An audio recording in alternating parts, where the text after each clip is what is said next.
Hello friends, আমি সুস্মিতা। আমার চ্যানেলে জানাই সবাইকে ওয়েলকাম। তোমরা কেমন আছো? আশা করি ভালো আছো। আমিও খুব ভালো আছি। দেখো, আমাদের হচ্ছে পূর্ণিমার ভোগ, বিশ্বকর্মা পুজোর দিন। তো এখানে সব আমি প্রথমে একাই জোগাড় করতে বসেছিলাম। তো আমার শরীরটা এত পরিমাণে খারাপ লাগছিলো যে আমি আর কিছু করতে পারছিলাম না। তারপর আমার বৌদিকে ফোন করে ডাকলাম, আর আমার ভাইদিনকেও ফোন করে ডাকলাম। আর আমি অর্ধেক ফল অলরেডি কেটে ফেলেছি। তারপর ওরা সব এলাম, তাড়াতাড়ি আয়, ব্রাহ্মণ চলে এসছে। আর আমার শরীরটা এত পরিমাণে খারাপ লাগছিলো যে আমার আর শরীর আর বইছিল না।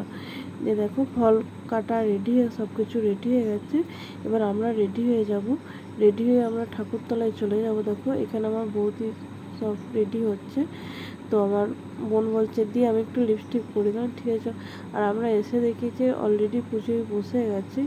তো তখনও চিড়ে নিয়ে আসেনি। আমি ব্রাহ্মণকে বললাম যে, দাদু তো যে তুমি দাঁড়াও, যে চিড়েটা নিয়ে আসো, তারপর পুজো আরম্ভ করো। বলছে, আজকে তো বিশ্বকর্মা পুজো, নিত্য সেবা আছে, ওই জন্যই তাড়াহুড়ো করছি। বললাম ঠিক আছে। তো এইখানে আর একটা ব্রাহ্মণ তোমার ফলগুলো চিড়ের ওপর দিয়ে দিচ্ছিলো, একটু হেল্প করছিল। আর আমার ভাইকে না সেদিন যেন তো দুপুরবেলায় কুকুরে কামড়েছিল, ও ওই জন্য সেইভাবে কিছু করতে পারেনি কেউ, তবুও যতটা হেল্প করার করেছে। তো নাহলে অন্য বছর ও হেল্প করে তো অতটা কষ্ট হয় না। এবছর আমাকে ম্যাক্সিমাম কাজ একাই করতে হয়েছে। তারপর তবুও ওই অবস্থায় অনেকটা হেল্প করেছে, মন্দির ধোয়া থেকে, তারপর ফল নিয়ে ফলের বাজার করা থেকে। আবার সেদিন কিছু ফল পায়নি, কেউ অর্ধেক ফলের বাজার করতে গেছিলো, সব কিছুই করেছিল। তারপর দেখো, তোমাদের সঙ্গে কথা বলতে বলতে এদিকে পুজোর আরতি আরম্ভ হয়ে গেছে। আর এইটাই ভোগটা আমাদের নিজেদের একার ভোগ পূর্ণিমা। এটা আমাদের ভাদ্র মাসে পূর্ণিমায় পালা পড়ে। দেখো, ভোগ দেওয়া হয়ে গেছে। এদিকে মা বসে আছে, পুষ্পাঞ্জলি দেবে।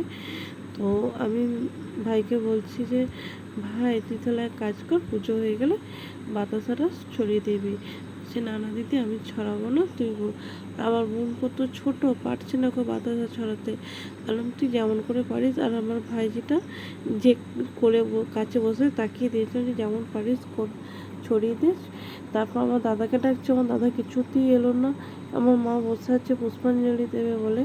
পুজো হয়ে গেছে আর ব্রাহ্মণ এত তাড়াহুড়ো করছে। তারপর এই মাকে বললাম, তুমি পুষ্পাঞ্জলি দেবে না? বলছে হ্যাঁ। তারপর আবার বলতে পুষ্পাঞ্জলি। এদিকে দেখো, তোমাদের সাথে কথা বলতে বলতে পুজো অলরেডি কমপ্লিট হয়ে গেছে। ভোগ মাখাচ্ছে। আর আমি ঠাকুরটাকে বলছিলাম, বেশি জল দিও না, কাদা কাদা করো না, অনেকে আর যেমন চিড়ে তার সমান তো ফল, এবার কাদা কাদা করলে ভালো লাগে না। তো আমার মা যিনি বলে, তুই তো খাবি না, তুই তো নামমাত্র মুখে করবি।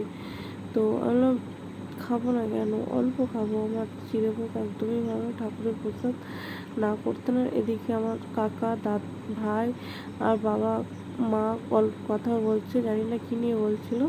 তো দেখো, ভিডিওটা ভালো লাগলে লাইক, কমেন্ট অ্যান্ড শেয়ার করবেন, পারলে সাবস্ক্রাইব